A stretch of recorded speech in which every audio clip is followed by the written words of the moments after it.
Hello, you're listening to the Results Driven Organizations podcast with Dr. Tanya Lowe.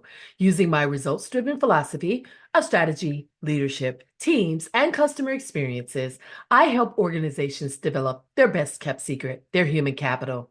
It's Women's History Month. Now, I'm going to go ahead and tell you, you may find yourself wondering, why on earth are they talking about this on a leadership podcast and in mixed company? Well, MSNBC is talking about it. Forbes is talking about it.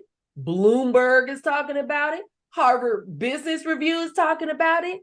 And we are boldly talking about it too. What are we talking about? Leadership and menopause. The Korn Ferry Institute, in partnership with Vira Health, conducted a study surveying over 8,000 women globally to better understand the role and the impact of perimenopause and menopause in the workplace, especially among executive women. Our guest today is Dr. Michelle Clay, CEO, physician, nutritionist, three-time author, and my favorite, alchemist. Dr. Michelle is a physician, certified holistic health counselor, clinical nutrition, and an empowering speaker. She continues the native herbal tradition of her great-grandfather, blending the knowledge of conventional medicine with the wisdom of natural medicine and plant technology through her company, FREEALITEA. Dr. Michelle is a highly sought-after speaker at international and national conferences, where she shares a refreshing perspective on ways to release stress, recharge health, and bring energy and ease back into women's lives using a holistic approach. Dr. Michelle earned her Doctor of Osteopathic Medicine degree from Ohio University and completed her requirements for a certified holistic health counselor and clinical nutritionist from the Academy of Natural Health Sciences.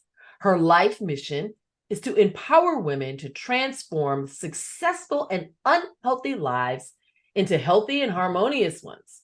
Dr. Michelle's company, FREEALITEA, offers a premium wellness experience. I've already had my cup today, providing transformational tools for wellness through premium loose leaf herbal teas with the power of alchemy in every tea blend, along with curated wellness programs designed specifically for fabulous women over 40. Dr. Michelle, welcome to RDO.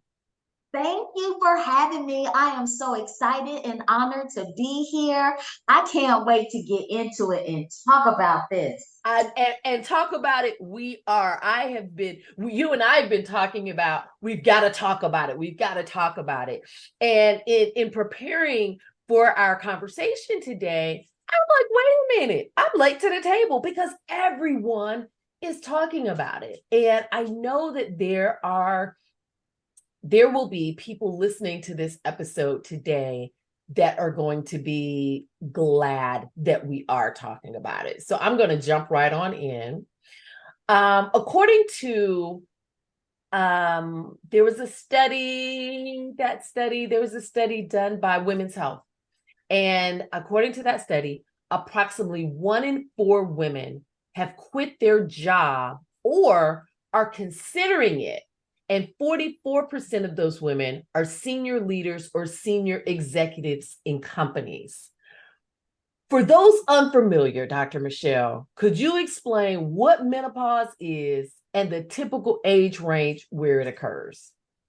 So menopause, the formal definition of menopause is the cessation of menstrual cycles. And in order for you to come fully into menopause, you have to have not had a cycle for a full 12 months, a full year, 365 days. So if you have not had any kind of bleeding, spotting at all for, let's say, 360 days, but 361, here comes a friend or two, then yet no, you are not yet in menopause. However, prior to that time is perimenopause. And perimenopause can last anywhere from 7 to 10 years. Wow. So, you can have the symptoms. And a lot of times the symptoms of perimenopause are not recognized because there are 34 of them.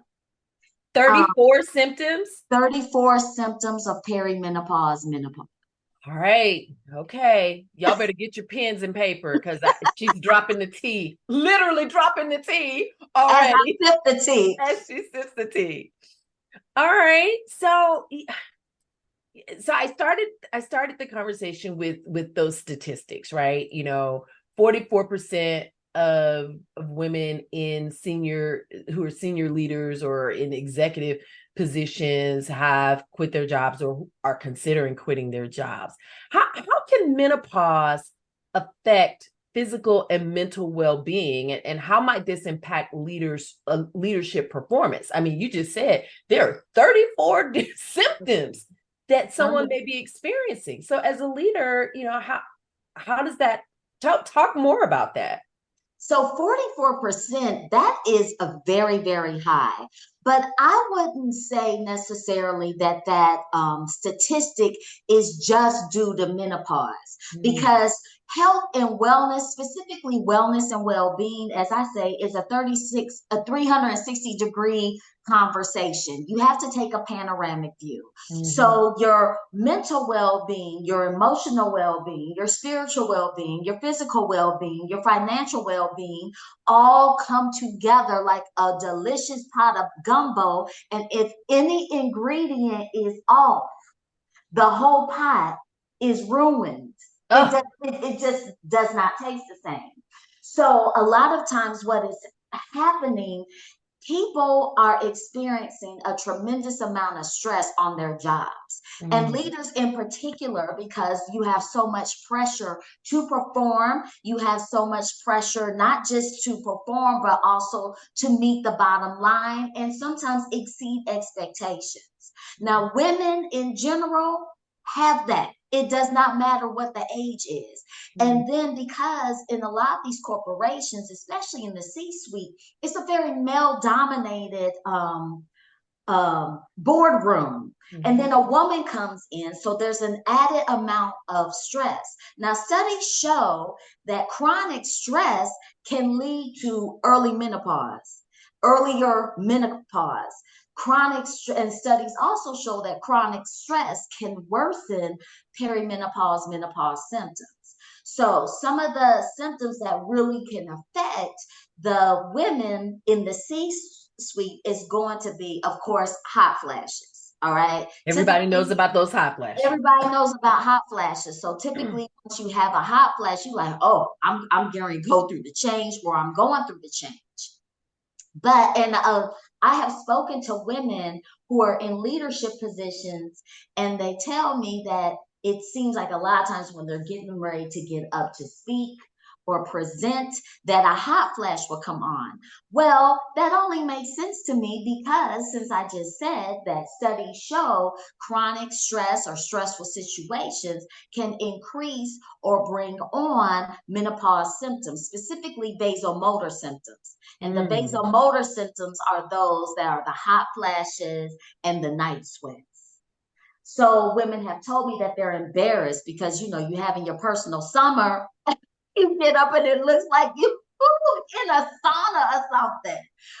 But another symptom that is, two other symptoms that are very, very common with perimenopause and menopause: anxiety. Anxiety. Yeah. As well as brain fog. Now, here's the deal. Even for the women who are, let's say, 20s and 30s, anxiety is at an all-time high right now. It is. We are in an endemic, not a pandemic, but that pandemic brought so many feelings, emotions, deep-rooted pain, unresolved issues to the surface. There's also a lot of grief because a lot of people have seen people pass away that are very close to them in huge numbers. I don't want to say huge like hundreds, but if you have 5 people that are close to you that pass in a year, that can be pretty devastating. Absolutely traumatic. Yes, very, very traumatic. So the anxiety, the brain fog and the vasomotor symptoms are just 3 of those 34 symptoms that I'm sure can contribute to that high statistic of 44%. So the brain fog is real, It's real, Dr. Michelle. It's real. it's so real. I'm 52. As I like to say, I'm phenomenally 50 plus. Yes. Okay. So I experienced it myself where I said, oh, let me go get such and such. And I literally get up from my seat to go into the room to what I'm getting. And I get there, I'm like, oh my God, what am I in here for? What am I doing? And so, guys, if you ladies, you're listening to this, you are not alone. You are not alone. It happens to Dr. Michelle, and it definitely happens to Dr. Tanya. So I can understand. I can understand and relate to that. And just imagine as a woman in there's already 2%.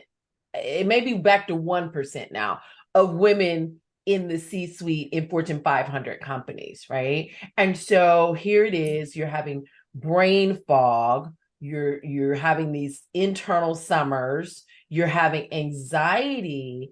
What is the effect, onlookers? There's a lot of stigma associated with aging, and so, how we've talked about some of the symptoms.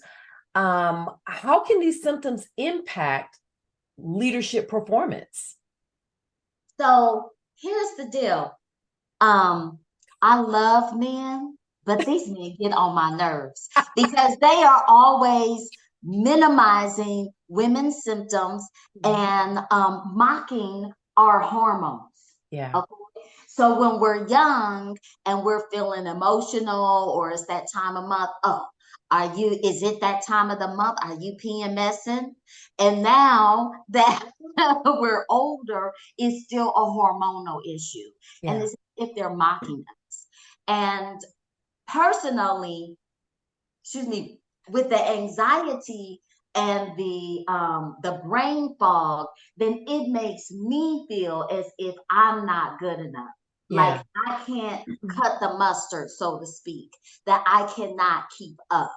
And so I'm sure that women in leadership roles in the C-suite specifically are feeling that same thing. And once again, here comes these men mocking our hormones. You know what I mean? But reinforces the stigma of remaining silent. Absolutely. But there is one hormone that both of us share, and it affects them as well, and that is testosterone. So both men and women have testosterone, and testosterone is important for our overall health, for our weight, for our strength, of course, for the libido, but also for focus. It can also help with the focus. And so from the time we reach our 30s, both men and women's testosterone begins to fall. Nobody's really talking about the men. They keep it hush hush. Right. And so and focus is a big thing when it comes to productivity, right? So a lot of the companies that I go into, productivity. And so when we think about the workforce overall, men and women, you've got men who are over 30, they're losing testosterone. You've got women over 30 who are dealing with a myriad of symptoms. The productivity is going to be a miss. It is going to be the focus is going to be a miss. Yeah, it's going to be it's definitely going to be a miss, but it doesn't have to stay that way. That's the thing. So the first thing is awareness. And so I love these conversations because growing up, the only thing I knew about menopause, well, no one used the word menopause. It was the change. Yes. The change or the change of life. The only thing I knew was that you weren't having cycles anymore, and you had these hot flashes, and I'm seeing the women practically come out their clothes, but nobody else was talking about anything else. Yeah, yeah. Mama So said there'd be days love it. like these, but she didn't say all the stuff that would go that would go with it, you know? But she may not have recognized it. So for Yeah. instance, one symptom of those 34 of perimenopause and menopause is joint aches. Okay. And so some people may think that they have arthritis, because I sure thought so. I started having it in my wrist, my right wrist, and my left knee. I'm not overweight. I didn't used to play sports like that. I haven't had Right. any kind of an injury. And so I said, wait a minute, what is happening? And so that is one of the symptoms. It's joint aches and pains. Wow. Wow. And another symptom that is really, really critical for women and women's health is cardiovascular changes. So you can have palpitations, you may have, I've even felt like a chest heaviness before. Mm-hmm. And Mm-hmm. the intelligent and wise thing to do is, when you have these symptoms, go get worked up, Yeah. because many times women will be having a heart attack or MI, myocardial infarction, and not know it because they don't have the typical symptoms of chest pain or pain radiating down their left arm. Mm. So, and I was speaking to my cousin who is a family physician, and she said, I don't know how many times I have sent women for a full cardiac workup for it to come back completely clean and clear. It is simply the decline of estrogen. Wow. So got as as we're talking about this and we're talking about the symptoms, I interviewed the ERG homegirl last season, and we talked about employee resource groups and companies and the value of them. I hope that when people listen to this episode, that if they don't have an ERG in their company for women experiencing menopause, especially the leaders in the company, the decision makers, that they start one, so that they have a safe place to talk and get support, because it's we're all gonna, if we're blessed enough, we will all get to that end. And I think it will be great to get to that end of the spectrum with knowledge and information, and not have to figure it out along the way. Dr. Michelle, you talked about stress and anxiety, balancing work and personal life. It can be challenging, to kids, aging parents, all of that. How can women in leadership navigate this balance during menopause? I think the first thing that you have to do is to give yourself permission. You Mm. are not a machine. And all this thing about productivity, like you mentioned earlier, productivity, productivity, productivity. Yeah.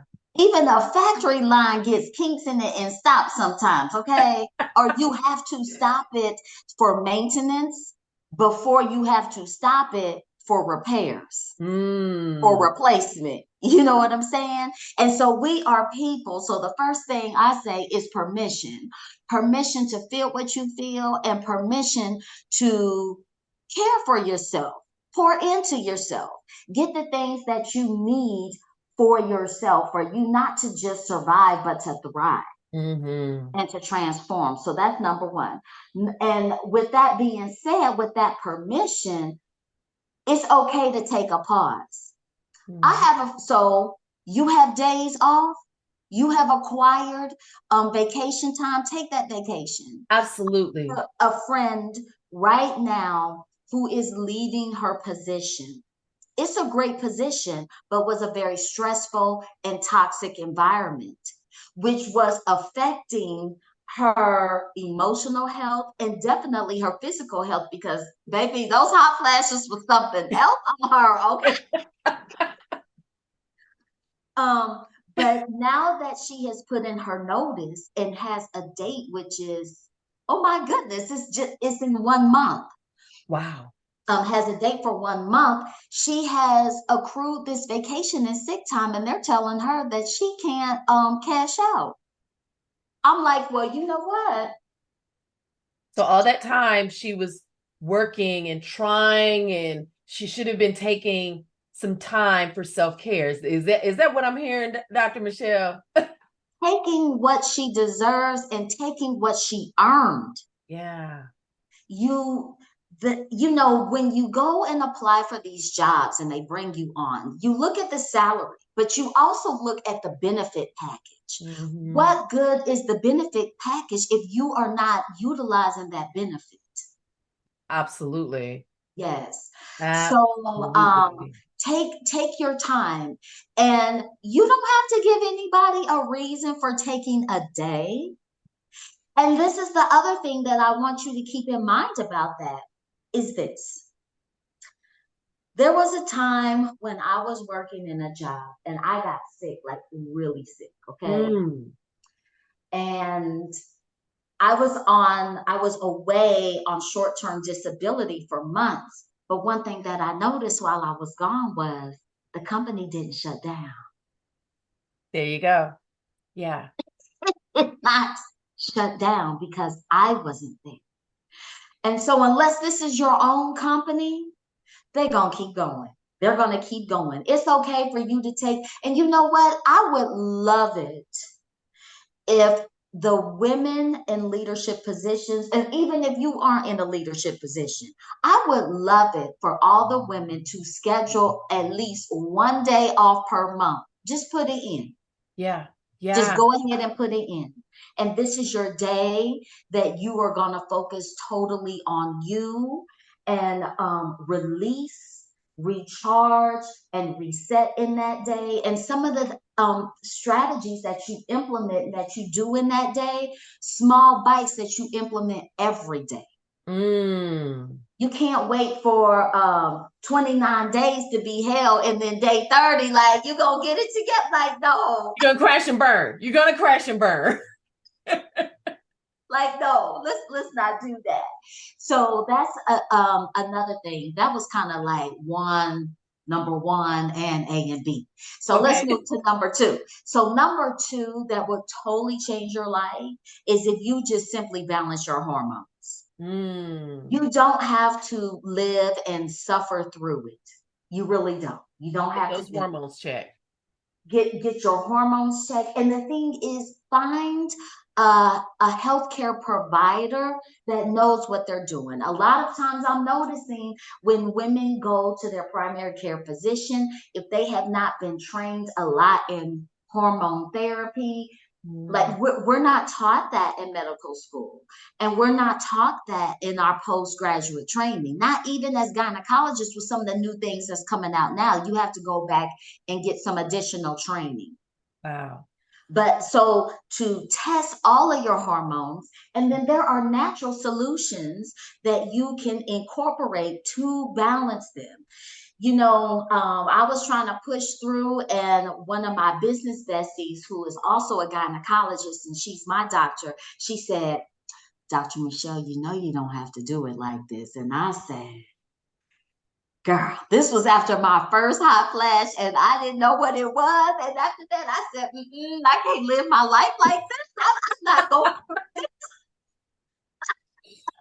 Again, that's the knowledge, right? Arming women and men with the knowledge needed to be their best, healthiest self, to show up. And when we take control of our lives and we model self-care, we model taking a quote unquote, air quotes, mental health day. We model not allowing ourselves to get burned out. That creates a culture where it's okay for me to take care of me, which leads into my next question. What can companies do to support women experiencing menopause, especially in leadership positions? I think the first thing is going to be, you have all these different groups that are supportive within corporations. Like the Why can't you ERGs. have Yeah. a 40 plus and fabulous group? You may not Absolutely. call it fabulous. That's my people. But Okay. well, why you can't have that group where at least women can talk and compare notes. Yeah. And then it normalizes in the workforce something that's normal in nature. This is nature. This is natural. Every woman has gone through this. So Right. I think that's the first thing. And then number two, which helps everybody, don't shame people for taking a day off The stigma. that Yeah. they've earned. Yeah. Because what that does is it creates this mindset where I can't take off. I I have to can't be take off. here. I don't want to lose my job. These are some of the things that were in the Corn Ferry study. And for those listening to this episode, all of the links will be posted in the show notes page of why this is an important subject for us to be talking about, so that women leaders can be supported throughout the organization. Throughout the organization. And then number three, because I like things in threes, five. Yes. But number three is bringing people like me to not just talk about it, but also to give some tangible, simple, natural strategies to make it through. I don't talk about and teach what I found in a book. I talk about and teach what I live and experience and do. Mm-hmm. Because I haven't had all 34 symptoms of menopause, but I've had at least half of them. Wow. Wow. And just that within itself, Dr. Michelle, the 34 symptoms of menopause, arming someone with that knowledge, men and women, because men have women in their lives, whether they are working with them or their family members, to understand that. And I think it increases the awareness that you talked about, increasing that awareness. There's so much from the study. I've got the study on one screen. I've got questions on another screen. So much that we could unpack. I want to talk about this for a second, Dr. Michelle, and get your thoughts on this. So from the Corn Ferry study, they talked about the negative impact on career progression. One of the reasons why many women are ashamed to talk about it. 18% of women felt that it would affect their salary. 15% felt that it would affect them in their leadership role. 13% felt that it would affect their bonuses. 12% felt that it would affect their promotions. 12% felt that it would affect being selected or hired for a new role, and 13% felt that it affected professional development and training. And so, again, looking at the study that was done globally with more than 8,000 women who are maybe experiencing one to all of these 34 symptoms, they are running companies, they are leading teams, they're in manufacturing, they are in mid-market companies. They are there leading people, but they have these hidden fears around, as you said, a natural progression in life. Maybe I should just, am I being forced to retire early? Am I leaving my job? The study also talked about many women just decided, I'm leaving. I can't, it's too much to balance work and all of these symptoms. And so what are your thoughts about that? So the thing is,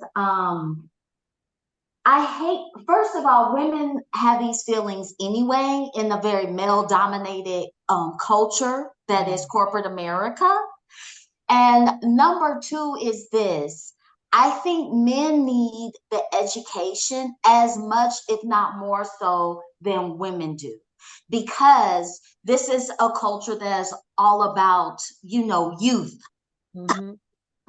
And we don't really embrace aging. But try and have a 20-some-year-old woman in a leadership position, and you let me know how that works out. You know what I'm saying? You want women who are seasoned because they don't just bring knowledge. What age does, it brings wisdom. And how do you get wisdom? You get wisdom through age and experience. Mm-hmm. Youth doesn't give you the experience. Okay, it doesn't give you the experience. But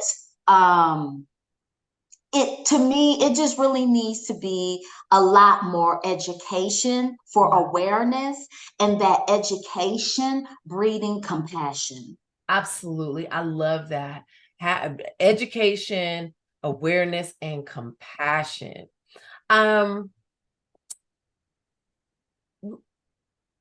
What do you want leaders to take away from this conversation? The main thing I want leaders to take away with from this conversation, for the women leaders who are listening in, is number one, you are not alone. Mm-hmm. There is nothing wrong with you.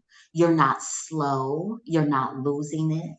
This is a natural progression. However, there are things that you can do naturally to maneuver menopause with grace and ease. It is a very powerful time because the level of confidence that you can breathe and exude and walk in and light up the room in only comes from being at this age and stage in life. So, as opposed to thinking of it as a burden or a curse, think of it as a blessing. It's your blessing of you walking in and stepping into your queenly eldership position. Now, there's some positions that corporate America gives you, but there's other positions as moving in your divine feminine power that no man, no organization can give you. You better And that talk comes it. through aging and experiencing and having your armor on and having the foresight and the insight and the illumination from all that you have been through. And so corporations, being a leader in corporations, being a leader in your household, being a leader in your community, being a leader in your neighborhoods, they need us. They need us. Mm-hmm. We are the mothers. Physically, all life comes through us. So therefore, all life needs to come through us in all facets of life, not just the physical life, but your career life as well. Wow. To the men who happen to listen to this, honor that queen, honor that mother energy, because you know that she can lead in a way that no one else can. So appreciate it, celebrate it, and support it with compassion, with awareness, and let's all of us give ourselves patience. Ooh, that was fantastic. That was fantastic. Guidance for both the men and women in leadership. And I really love that how you spent the extra time just in your words, empowering women who will listen to this podcast and help them change and refocus their mindset as it relates to being a woman in leadership who is going through menopause. Dr. Michelle, what are you reading that we should be reading? There are two things that I am reading right now. Number one is Value in the Valley by Iyanla Vanzant. That book has been out for a long time, but I never really got deep into it. Mm-hmm. But it's helping me to look at my valley experiences and use that as a springboard to get closer and quicker to the mountaintop. That's what I'm Yes. doing. And then the second one is the 12-week year by Brian Moran. And I really love that book because being an entrepreneur, having my own business, then I'm looking at how to be more productive and effective in a shorter period of time with more of a singular focus. Mm. Those are both great books. And you're going to make me dust off my copy of Value in the Valley as well. Yes. Enjoyed this episode. We've been chatting with Dr. Michelle Clay, CEO, physician, nutritionist, 3-time author, and alchemist. Visit the show notes to see how to connect with Dr. Michelle. There will be a link to order her books and her delicious teas. Be sure to grab a copy of Results Driven Organizations, The 4 Keys to a High Performance Workplace. You can use the link in the show notes page and grab our special gift to you for being a valuable listener. We hope you enjoyed this episode of Results Driven Organizations podcast with Dr. Tanya Lowe. Be sure to review the show notes for the resources mentioned, and don't forget to grab your free gift available at freegiftfromtanya.com. Until next time.